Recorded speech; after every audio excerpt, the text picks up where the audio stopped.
Hey guys, welcome to Pagan Happy Hour.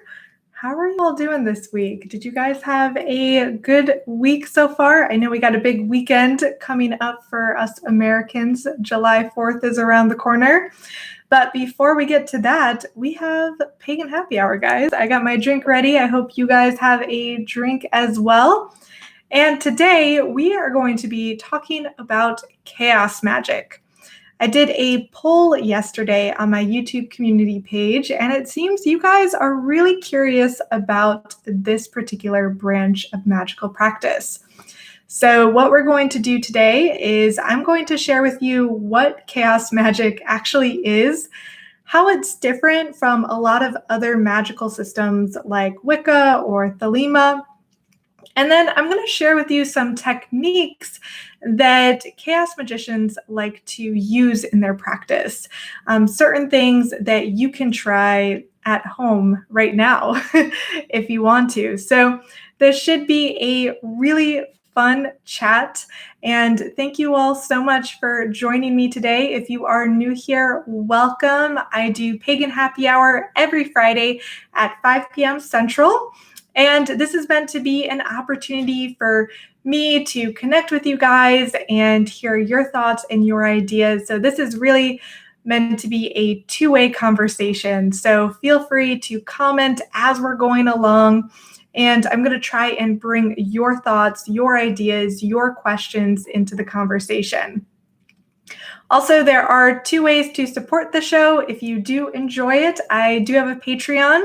I have the link down below. And if you choose to join the Patreon, you'll also gain access to our exclusive Discord server, which is full of friendly pagans. So if you are interested in meeting fellow pagans and witches or magical practitioners, I highly recommend checking that out. And the other way you can support this show is through Super Chats, which is the $ button at the bottom of the chat. And what that means is you can donate $1, whatever amount, and then when you put your question or comment in, it'll pop up really big. So I'll be sure to see it and bring your idea into the conversation, because these comments already, I can see you guys are feeling spicy this Friday. You guys are ready to share your thoughts. So yeah, let's jump into it. Let me cue the drink music. And why don't you guys share with me where you're from and what you're drinking today?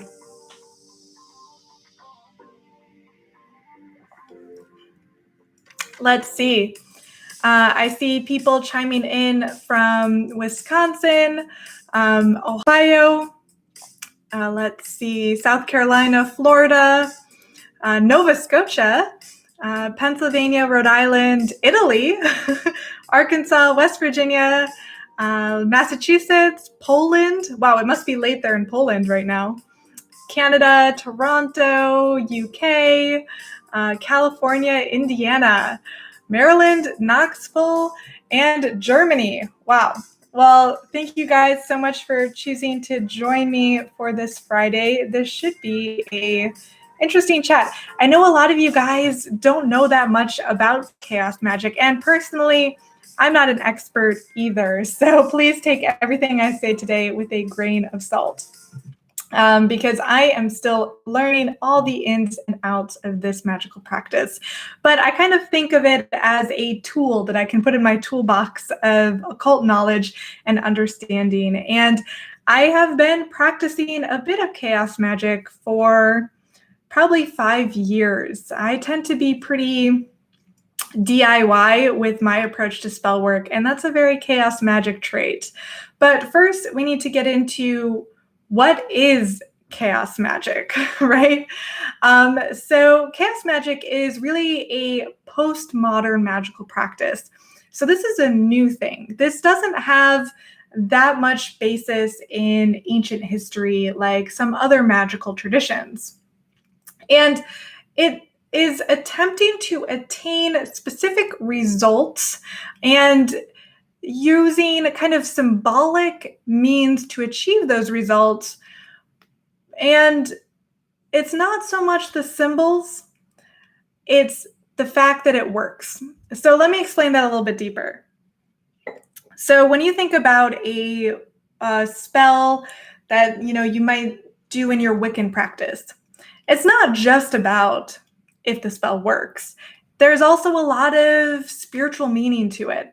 Maybe there's even a deity connection component to the spell. Chaos magic's a bit different. The most important thing about chaos magic is if it works. If it works, do it. If it doesn't work, don't do it. So yes, they're going to use a lot of occult and magical systems, but they're doing so from a standpoint that these systems themselves don't have necessarily any inherent value or inherent spiritual meaning.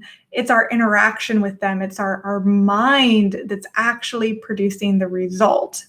So at first glance, it might seem that a chaos magic spell is very occult. Maybe it uses the Enochian alphabet, for example, or any of the other magical alphabets, or it uses complex sigils, but those are just kind of casual things.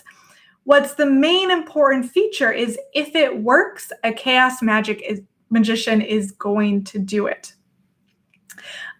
So that's the biggest difference, is we are really focusing here on results with chaos magic versus other magical systems where the result, is still important, but there's other things going on where we're connecting to the divine. We might be connecting to deity. We might be using natural materials that we've gathered. So it's quite a bit different. So the thing to keep in mind is that the belief and the mind is the power behind making this particular spell or magic work.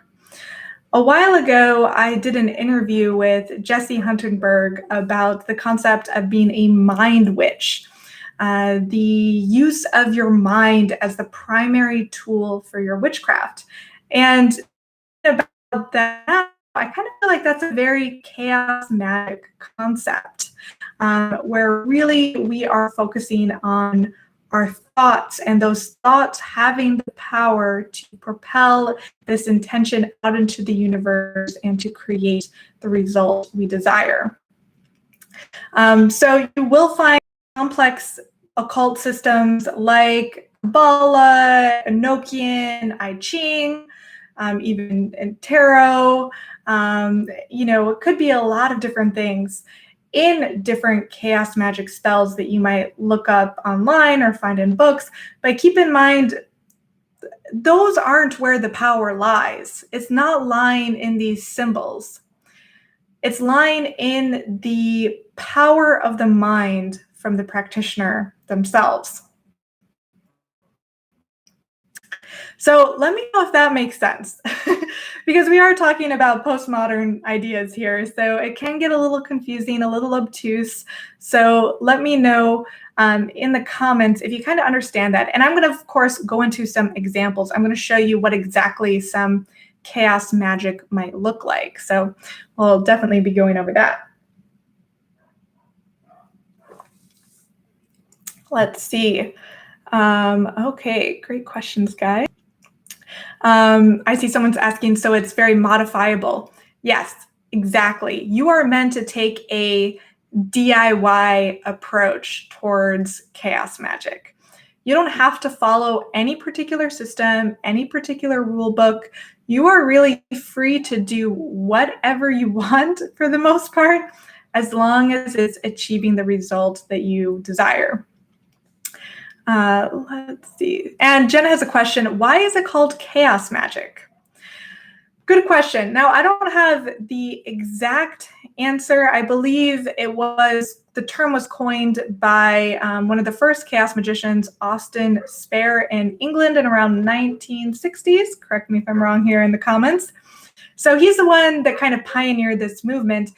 Chaos magic makes sense for this idea because we're not sticking with any particular system, rule, tool. We are just like a tornado. we're just going to be exerting that energy out into the universe, and we're going to use whatever tool we want, whatever we feel works.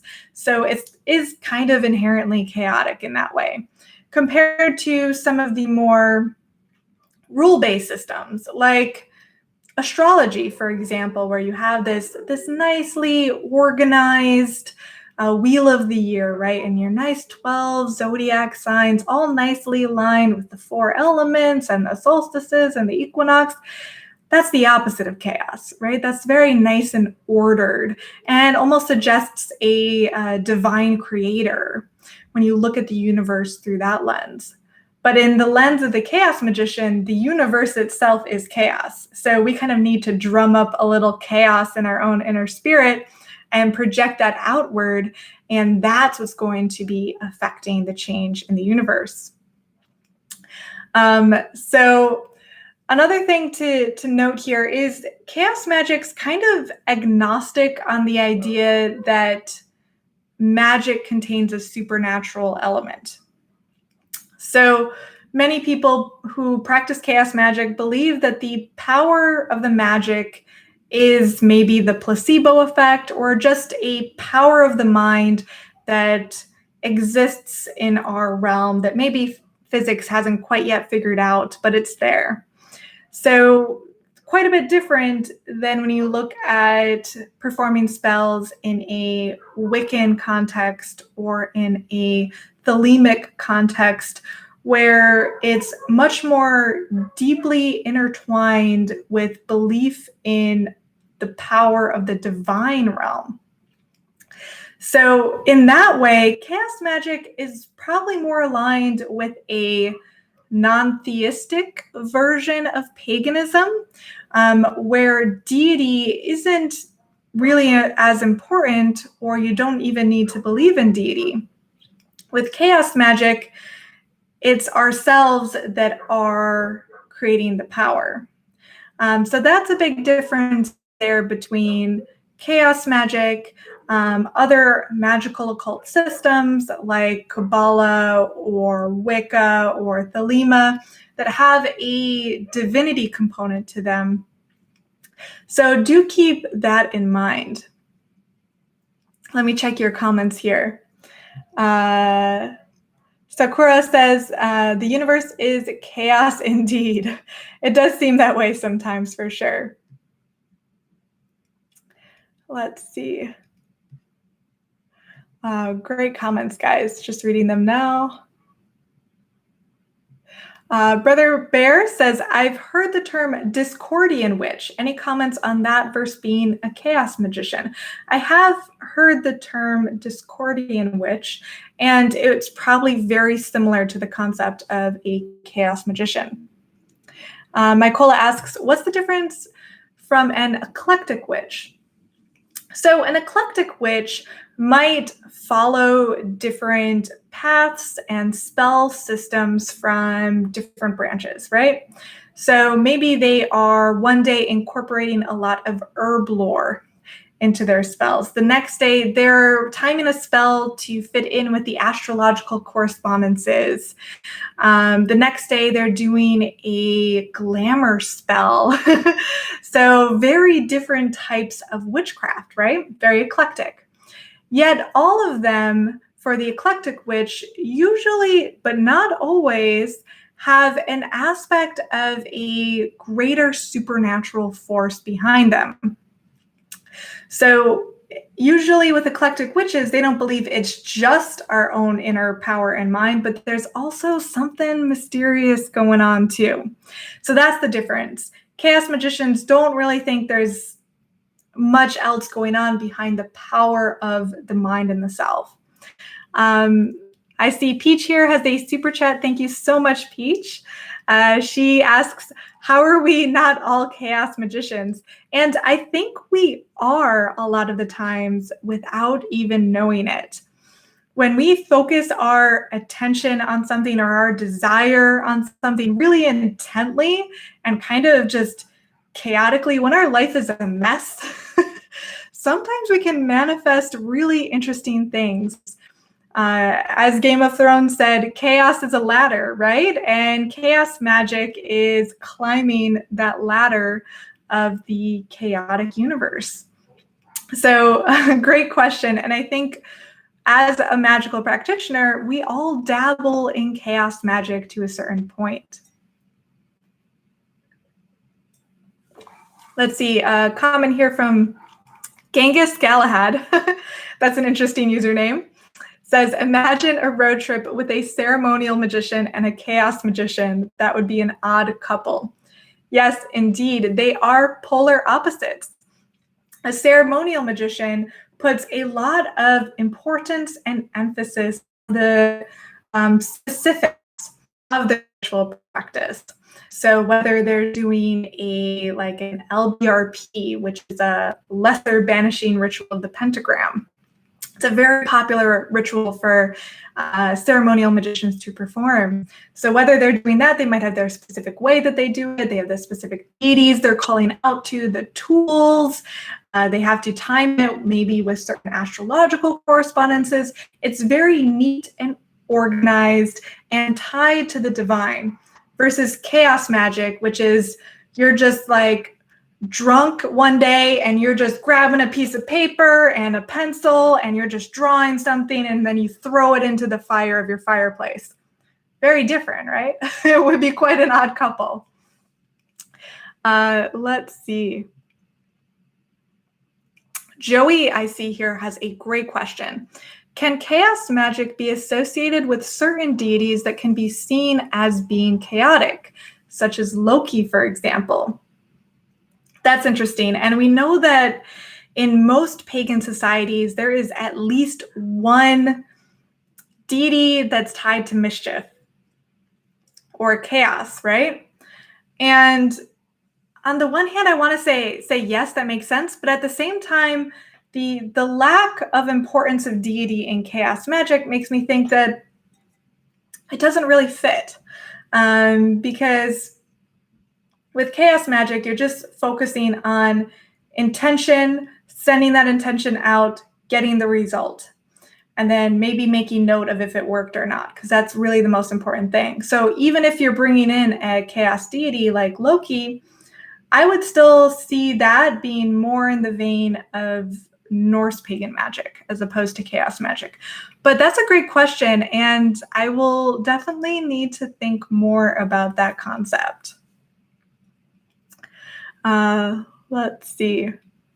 Okay, so we talked a little bit about what chaos magic is, meaning it's this postmodern system of magic that focuses in on the results. Deity is often excluded. The power derives entirely from the mind or the placebo or our own inner power. And while they use occult symbols and systems, they aren't putting any inherent value or power within those particular symbols. Very different than how I usually approach it. I think there is some type of inherent mystical power in certain symbols. So even though I might play around with chaos magic from time to time, I wouldn't call myself a chaos magician, because I definitely think there's more going on to the story. But let me see here. Mark has an interesting question. Is chaos magic interdimensional? So that's a neat thought. And I think perhaps we don't yet know if there are multiple dimensions, multiple universes going on. I think it's highly probable that there are, and I totally see that a chaos magician would be very fascinated in maybe using that energy or that power to kind of inform the present in some way. I've especially been thinking about this a lot as I don't know if you fellow Americans have noticed, but the Pentagon paper came out recently talking about our UFO sightings from the past like 10 or so years. And I've been following that story because I'm a bit of a UFO fan. And it's been interesting to think about what these unidentified objects are. Are they aliens? Are they interdimensional beings? Are they us from the future? There's so much there to unpack, and I could see those topics being very chaos magic-esque. Let's see. Okay, so I mentioned a bit about where chaos magic comes from. It is a fairly new concept, first originating in around the 1960s. It does draw heavily from previous occult systems and their symbols, such as sigils from as early as the Middle Ages, the Enochian alphabet, maybe even Theban, the Wiccan alphabet, might even use some runes there. So any type of magical symbol and systems, even greater systems like astrology or Kabbalah, are often incorporated in chaos magic, but the chaos magician doesn't believe that those symbols themselves have inherent power. Very different than a Norse magic practitioner who uses runes in their practice, right? Because they would believe the runes themselves actually do have a lot of inherent power. So quite a bit different from that. Leota is asking, so about the time Wicca came about. Yes, Wicca came about a little bit earlier, I believe in around the 50s. So yeah, but it is around the same time. And so the main figure, Austin Spare, was probably most well known for his understanding of sigils, or his idea of how sigils interact and work within a chaos magic framework. But there are some other people. I recommend looking up a couple other leading figures in this movement, Peter Carroll and Ray Sherwin. So if you are interested in learning more about chaos magic and you want to learn all the history, definitely look them up. But I don't want to focus too much on the history, because we got to get into how we actually do chaos magic, right? Because I know that's why you're here.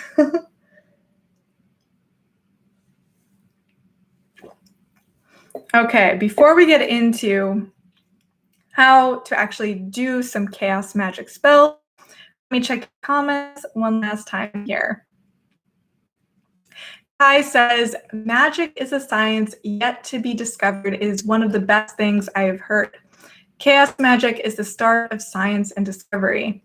I think that's a really interesting perspective, and I do like the concept that magic is science that hasn't quite yet been understood yet. So I do like that idea. Michael is saying, I'm working on inventing my own magical alphabet. Does that chaos? Yes, chaos magic really likes a DIY approach. So if you want to create your own magical alphabet, if you want to design your own magical symbols, that's very chaos magic. Let's see.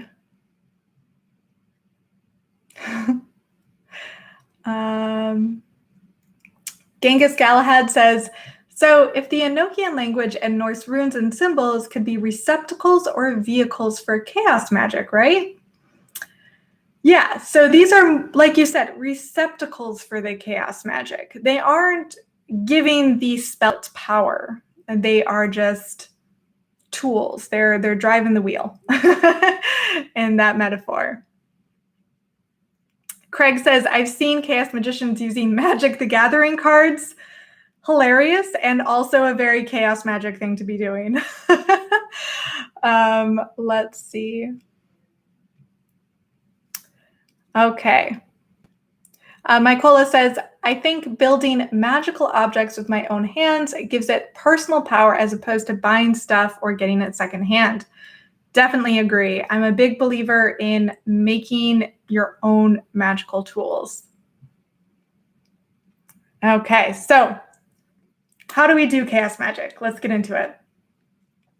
So again, keep in mind that while chaos magic might use different symbols and techniques from other practices, there are some aspects that are specifically designed by chaos magic. And one of the main things that's important to understand first before we get into sigils and some other forms of chaos magic is the importance of the Gnostic state. So Most chaos magic techniques involve entering yourself into a Gnostic state. So what is a Gnostic state? It's basically a state of altered consciousness in which a person's mind is focused only on one point, one intention, and all other thoughts have dissipated. So a fully focused state of mind where you are focusing on a singular intention or goal. Now, the reason we want to enter a Gnostic state is we kind of have this filter of consciousness, right? And we want to bypass that. We want to get past our conscious selves, because our conscious selves, we are thinking, we are dealing with our day-to-day life. It's very mundane, right?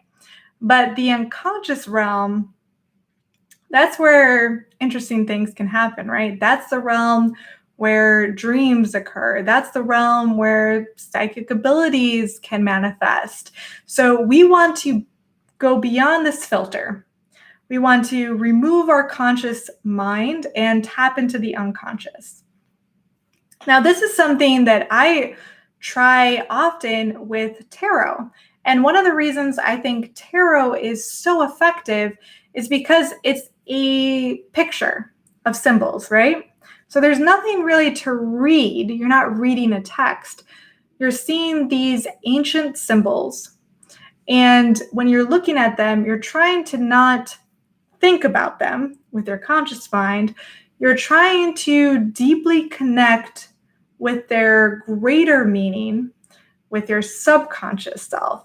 It's very difficult to do, trying to see the world from a subconscious as opposed to our conscious state. And it's becoming even more difficult in modern day societies, where we are constantly bombarded by social media, texts, buzzing of all kinds, which distracts us when we're trying to enter this deep Gnostic state.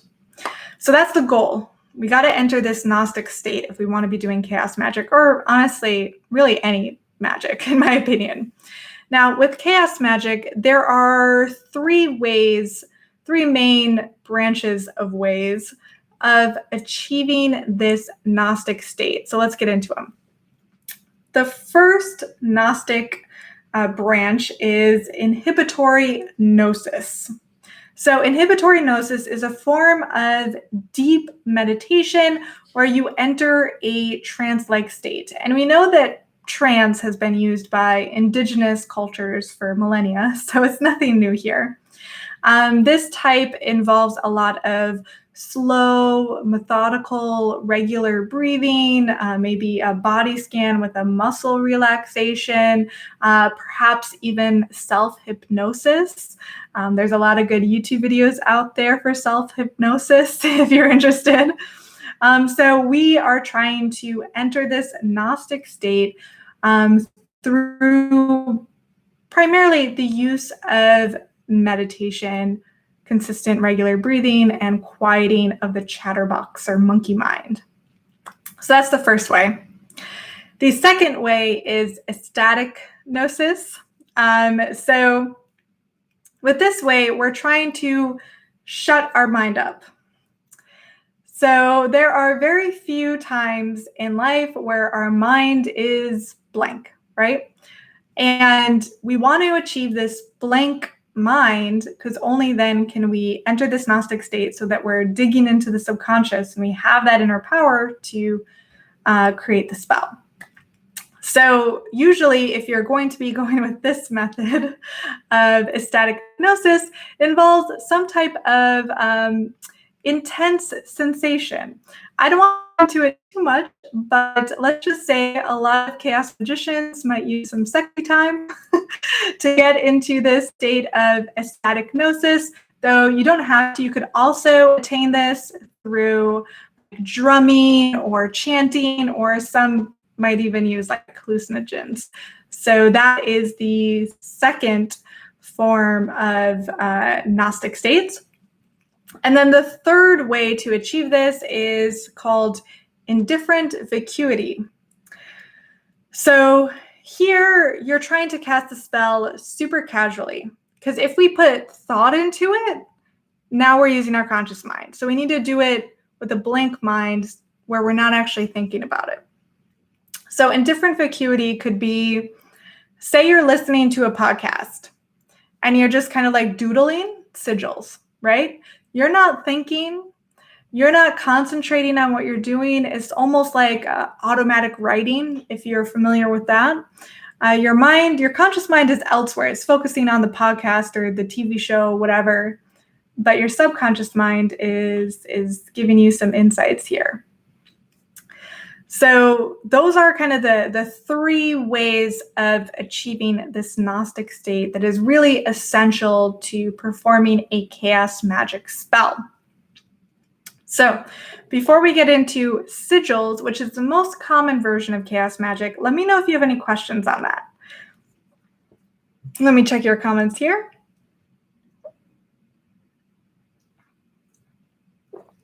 Let's see.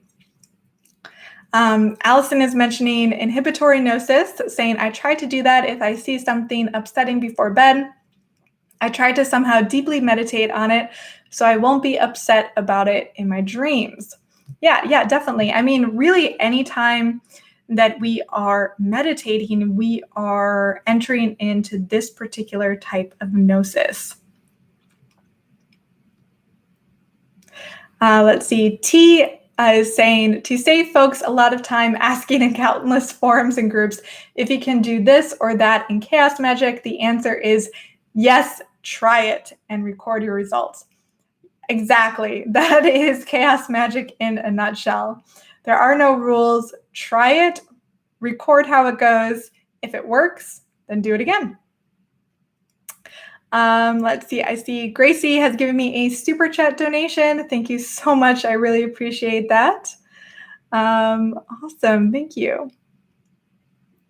Venice Witch is saying, so it sounds like I've been practicing chaos magic and didn't even know it. Yes, I think all of us that do dabble in the witchy or occult arts have done some chaos magic from time to time. So next, let's go into sigils, right? Because sigils are probably the main thing you think of when you think of chaos magic. And in fact, if you are interested in sigils, I did a whole video on how to make a sigil. So check that out after the live on my YouTube channel if you want to see me actively create a sigil. But I did a really quick example I can show you here in this live. So sigils is a really common spell method used among chaos magicians.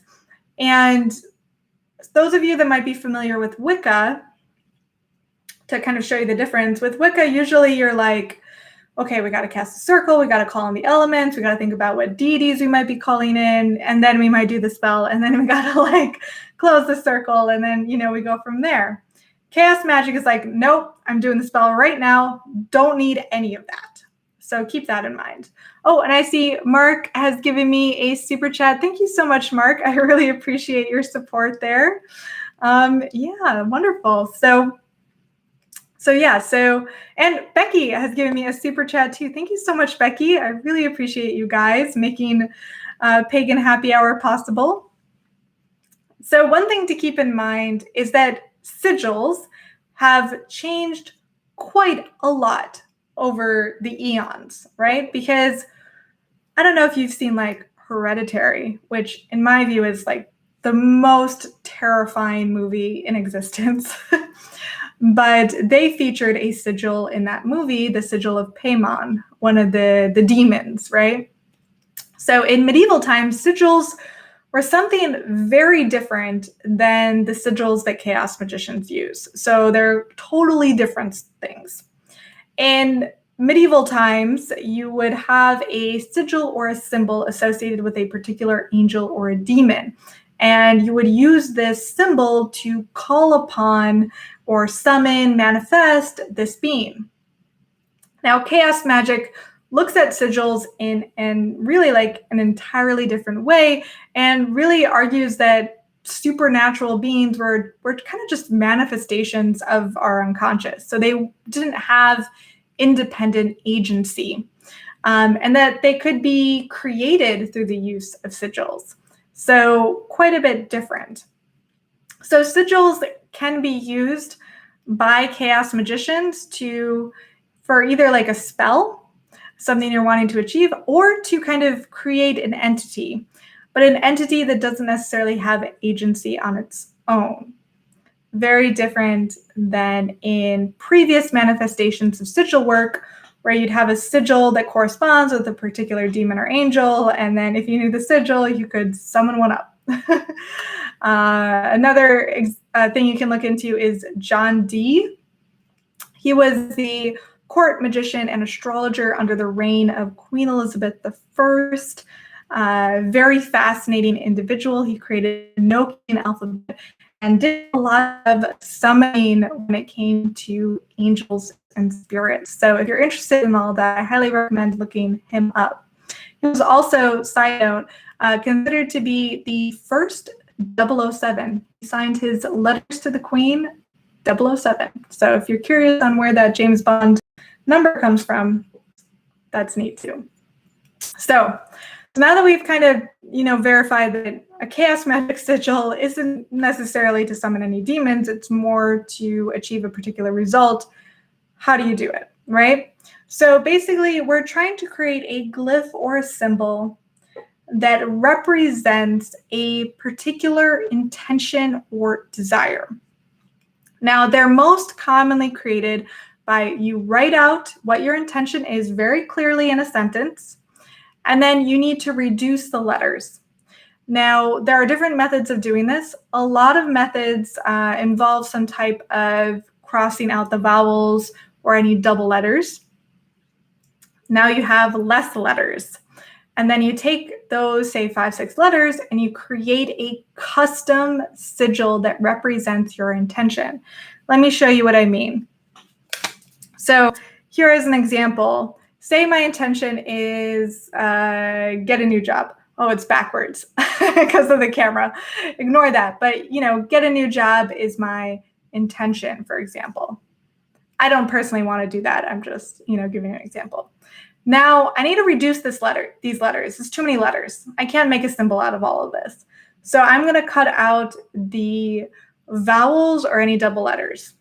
So you can see here, I've crossed out those vowels, leaving me with GTNWJB. Now I get a new piece of paper here, and I want to draw out those particular letters in a kind of an automatic writing way. I don't want to use my conscious mind. Maybe I even blast music while I'm doing this to kind of distract my conscious mind. And you're just doodling, really, but you're doodling with these letters, and you're trying to kind of draw them in a creative way. So it's kind of hard to see, but I started here with the G, and then right there, and then I turn that into a T. Here's the B, here's the J. And so you're putting all the letters in a sigil of some kind. You're creating a custom symbol that represents your specific intention. A lot of times you'll see chaos magicians add arrows on the sides of kind of certain lines. That's a common chaos magic symbol. They don't have a super cohesive identifying symbol like the pentagram is for Wiccans, but if you look them up online, a lot of times you'll see a circle with arrows pointing outwards all along the circle, suggesting we are projecting this energy chaotically in all directions. So a lot of times you'll see kind of arrows used in these sigils as just an additional decorative element. So now we've, kind of stated our intention. We've written it out, crossed out vowels, double letters, so that we only have a few left. And then we try to distract ourselves, distract our conscious mind, because we're trying to achieve this Gnostic state, while we are drawing the custom sigil that represents the specific intention. So next, we need to charge the sigil. And there's different ways of doing that. You can burn it. That's a very common way. So if you have a little cauldron or a fire-safe bowl or bonfire, you can burn it. You can project your energy onto it if you want. Some people charge it through ecstatic means, singing, dancing, chanting, things like that. And then after you feel that you've charged this particular sigil, the most difficult part, you have to forget it. So a lot of times we do a spell and the next day we're like, did it work yet? Did it work yet? Did it work yet? Did it work yet? That's not what you want to do. The chaos magician wants to charge the sigil and it's done. Forget it. And then, maybe like a couple weeks afterwards, when you do get this, say, new promotion or new career opportunity, you're like, oh yeah, I actually did a spell about that. You remember it, but you've forgotten it. And because if we are constantly remembering it, we are letting our conscious mind get in the way of our subconscious power. And it was our subconscious power that projected that sigil and that intention into the universe. So that's roughly how you do a sigil. There are many different methods. I, again, recommend checking out my video I made a while back about sigil magic, where I show you in more detail. I see some of you commenting now to set it and forget it. Exactly. That's what you want to do for chaos magic. Let's see, just checking your comments here.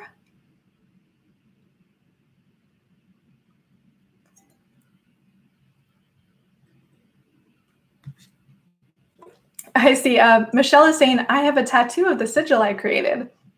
That's really neat.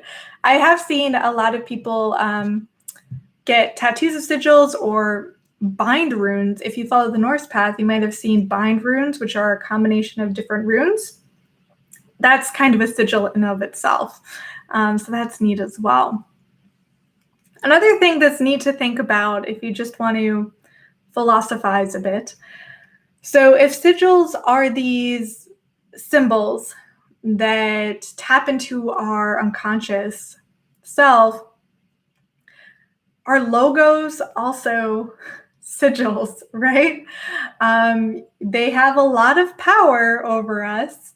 And sometimes I wonder if, you can think about corporate logos as sigils, like the Nike logo, just do it with a swoosh. So what is that intention behind that logo to just get out there and do it, right? So say you put on some Nike shoes, maybe that's inspiring you to get out and go for a run. Maybe that sigil is serving its purpose. Of course, there are more nefarious versions of this when you start thinking about corporate logos and sigils. But when you start looking at the world in this way, that symbols have the ability to affect change in deep within ourselves, in our unconscious, that can be a pretty interesting thought experiment. And I think there's something there. So yeah, next time you're watching an ad and they have a really good logo, think about if that logo feels to you like it's charged, like it is a sigil of some kind urging you to take a particular action. That's just something I like to think about from time to time. So let's see, Paige here is asking, how do you know if a chaos magic spell worked if you forget it?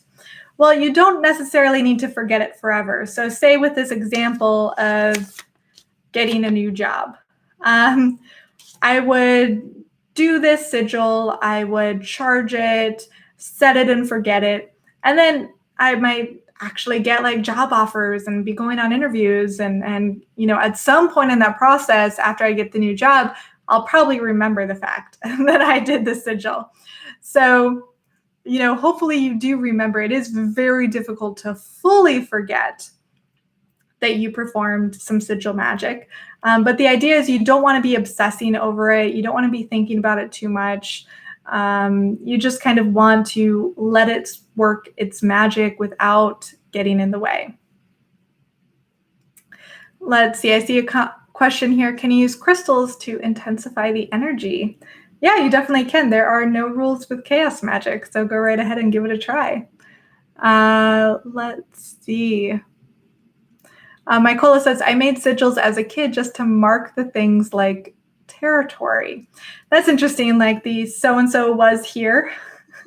That's kind of a sigil in of itself when you think about the fact that people have been writing that for eons.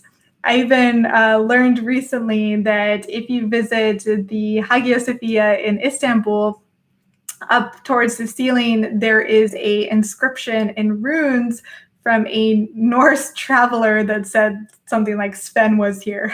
so yeah, the idea of marking territory with sigils, that's something that's been done for quite a while. Mm-hmm. So let's see.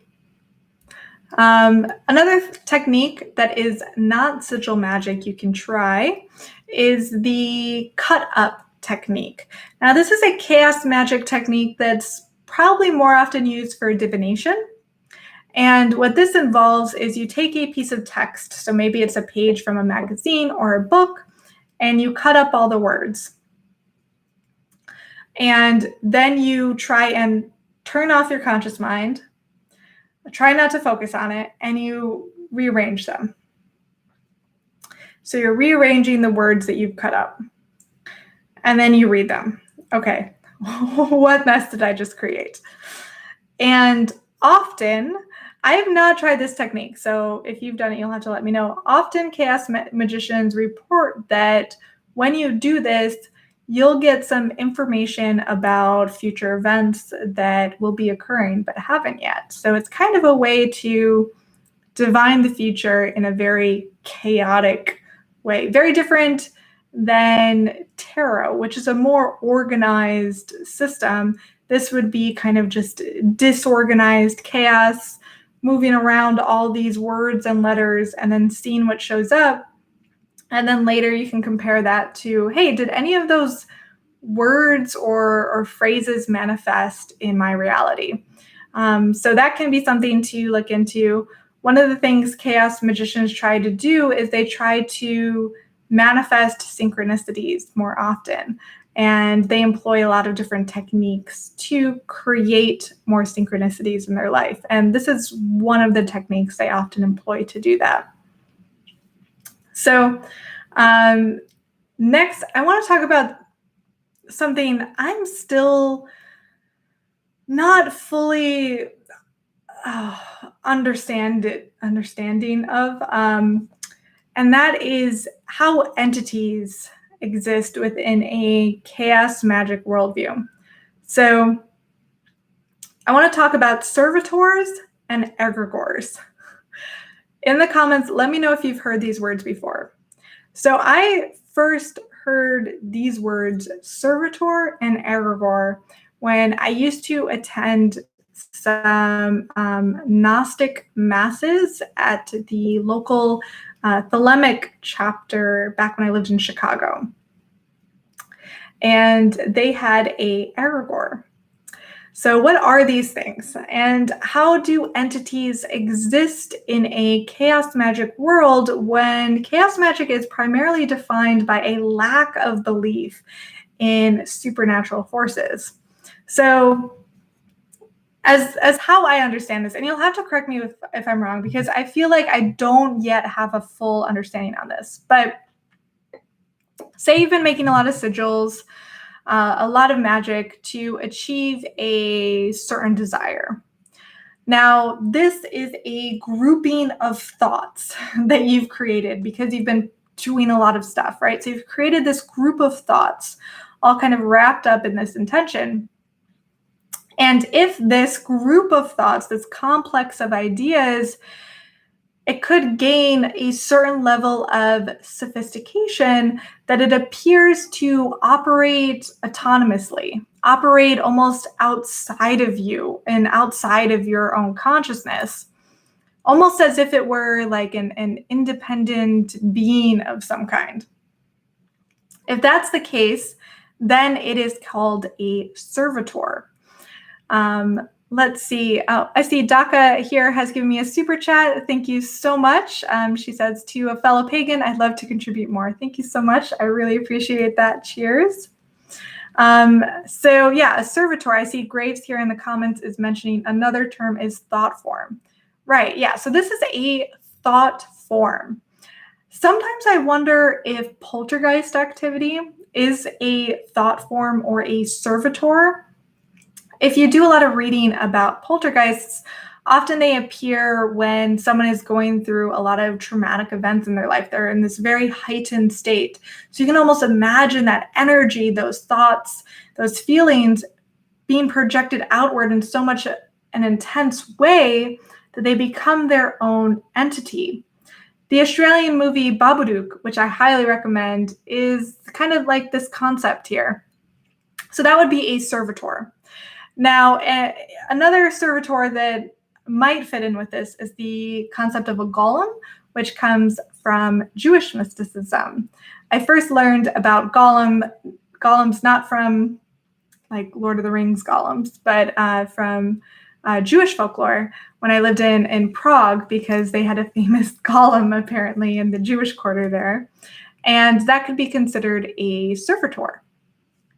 Your thoughts, your feelings, your energy projected outward so that it becomes this autonomous being. But it's still part of you, right? It still doesn't necessarily have this connection to the divine, because that's not really fitting within the chaos magic framework. So the other thing that could happen is an egregore. So if it becomes big enough that, say, it exists independently of you, but it's also something that's existing in a group. So say you have a coven or a group of individuals, and we're all trying to manifest this thought form, right? It's many of us, and maybe it's over decades or years, centuries even, where we are all working towards manifesting this thought form, giving it its own autonomy. That would be an egregore. So it's not just something manifested from the individual, but it's something that manifested from the group. This is something I've experienced as well when I've done some magic with other people. I feel that occasionally, if it's a very heightened state, if you are really invested in the work that you're doing, you kind of almost collectively create this thought form.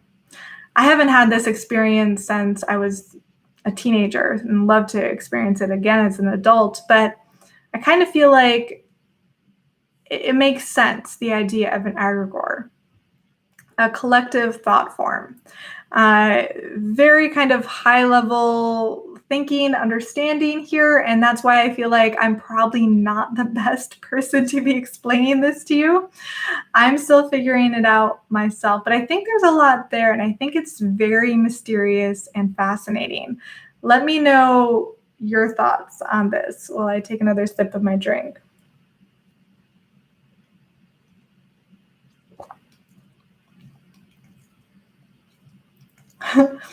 Drakara says, I've been making a servitor over the last few years and I never even knew it was a thing. Yeah, it could definitely happen. If you've been doing a lot of magical work, it's very possible you could be creating a servitor. Let's see.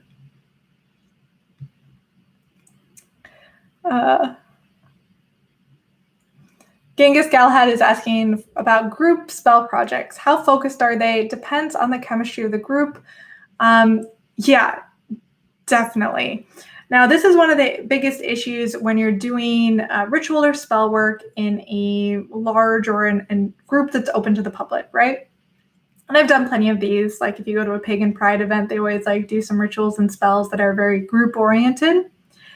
You're probably not going to be creating any egregores in that situation because everyone's nervous. Everyone doesn't know what they're doing. People haven't memorize the words that they're supposed to speak, so they're not able to do it unconsciously. Everyone's using their conscious mind at that moment. But in coven work, it could get really interesting. Once you know everyone, you're comfortable with them, you know what you're about to do and say, and you've internalized that so you can kind of like shut off your conscious mind, then yeah, I think you could create some fascinating things. Let's see. Mark Rich is saying, I think Carl Jung would say it's part of the collective unconscious. Yeah. I think that's possible as well for like an egregore. With our collective unconscious, that's the realm where you, me, and everyone in the universe is connected. And when you think about doing divination work, whether that be through runes or tarot or any other methods, and you're trying to read for someone else, you have to tap into that collective unconscious, because that's only how you're going to know what's going to go on in their life, right? So great question and comment. Let's see. Mykola is asking, can a robot be a servitor? Well, this is a really interesting question. Are robots servitors? Are algorithms egregores? I don't know. There's a lot of like interesting sci-fi dystopic tech theories that I feel fit very strongly within the chaos magic worldview. There's a lot to unpack there. I think that a lot of what's going on in our modern tech world is chaos magic, right? When you think about these tech companies and these tech billionaires, they're breaking rules, they're creating algorithms that have a mind of their own. It seems very chaos magic-esque, right? I think there's something there. It's a deep question. Let's see. Drakar is asking, could, quote, gods therefore be possibly classified as egregores? That's another interesting question. If you view the gods as archetypes or as manifestations of our own human selves, then yeah, they could be egregores. For example, every culture basically has a goddess of love and a god of war. Could those be egregores? They are the manifestations of those experiences of the collective populace. Interesting idea. I'm not sure. Great question. There's a lot there.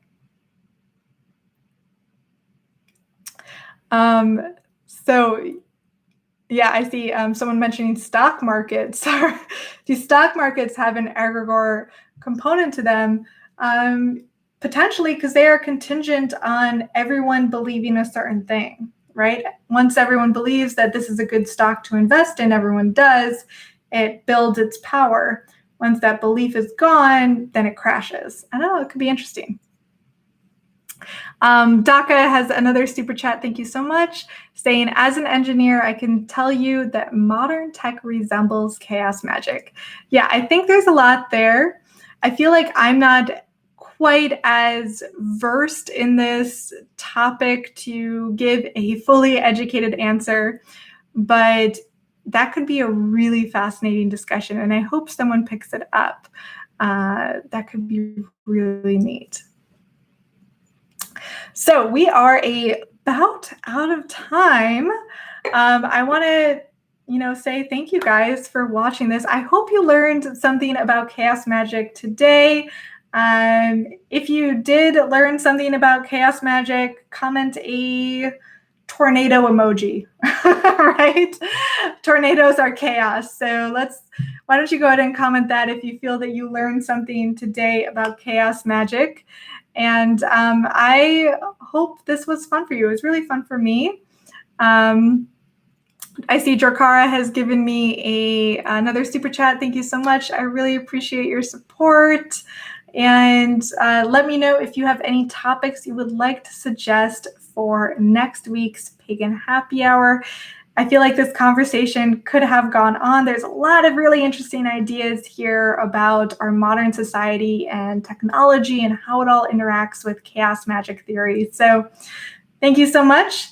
Have a great weekend. Have a happy 4th of July. And I'll see you next week. Oh, and I see Mark Rich has given me a really nice donation. Thank you so much. Really appreciate your support. And I will talk to you all later. Have a great weekend. Bye.